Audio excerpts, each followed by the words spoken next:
Are we about to see the short setup of the year? And what do I mean when I say this? I mean essentially just a short trade that will give us the highest percentage trades so far in 2024. And right now, I can honestly say that depending on what happens between $74,000 and $77,000 will determine the rest of this year. Now, if it's not obvious enough, just immediately off of this local Elliott wave count, I am looking at this as some sort of correction for W, X, and Y, since this is a three-wave move to the downside. And this will be a correctional end before we have now this impulsive move to the upside as a 1, 2, 3, 4, and now we're currently in our wave 5. And ideally speaking, this target should hit sometime Monday, Tuesday, anywhere between Monday to Wednesday, realistically, at the most. That's as long as I'd like to drag it out. And if that's the case, we would also be taking out this liquidity off the highs, because right now we have, the resistance, or, the initial high, followed by our secondary high, and now our third high, and now our fourth high. Does it look like we are going to drop to new lows before we reach this high? At the moment, it's not likely. Simply because, first of all, we haven't lost any support levels. And second of all, we are very, very close to important areas of liquidity. So here's what I'm looking for next.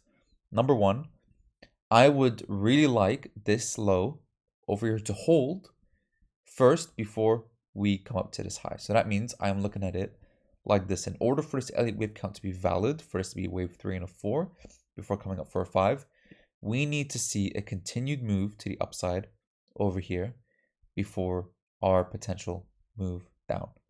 Now, if you're wondering how I got this 1.618 extension, it's simply through essentially, which one was it again? It was this one. Yeah, so this low to this high, so from wave 1 to wave 2 over here, that'll get you your 1.618 extension, which is a typical target for a impulsive move to the upside. So that's how I got that.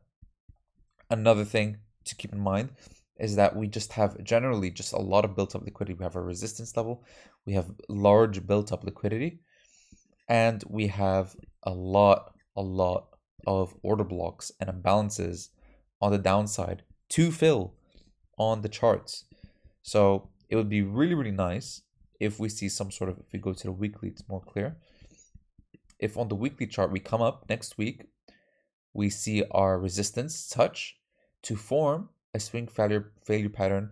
So next week should be realistically bullish or range bound before the following week towards the end of the month seeing a nice little rejection to the downside.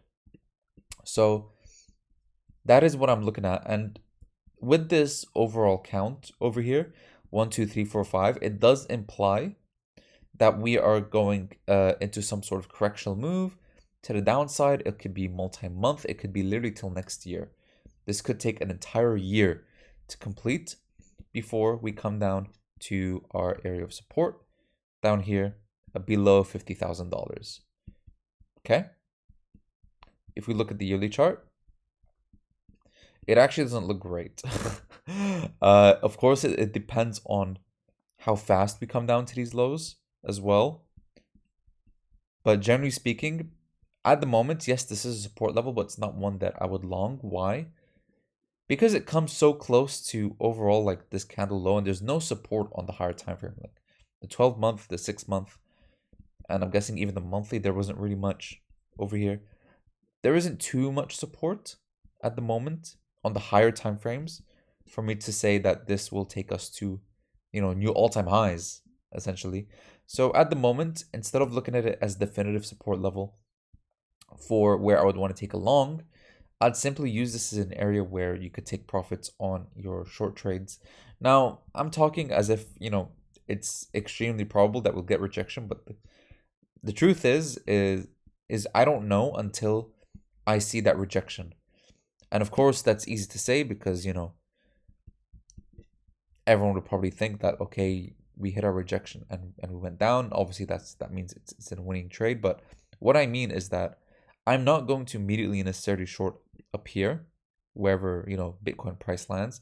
Instead, I would like to wait and see a move back down below the range highs to then enter a short trade, whether it's here or on a retrace like this, before move down, because then I would have, more definitive area of where I would put my stop loss, wherever, Bitcoin price kind of peaks, and then look for the short to the downside over here.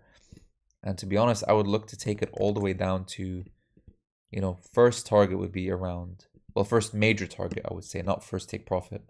First major target would be down here at these lows at $56,000 approximately. So that is all I have to say. That is what validates this short trade for me. Of course, if we simply move higher without seeing this move back down into the range after hitting resistance, then there is no short trade, okay? If we simply just keep going up and up and up, there is no short trade, okay? If we see something like this, then, it's invalid. We need to see that move back down into the range, okay? That is all we need to see. So, very, very concise video today, going over my very clear bias. And I hope you guys enjoyed this video. I hope it was useful and helpful to you. And if you have any questions, anything at all, feel free to leave them in the comment section below. And I'll catch you guys on the next one. Take care and bye-bye.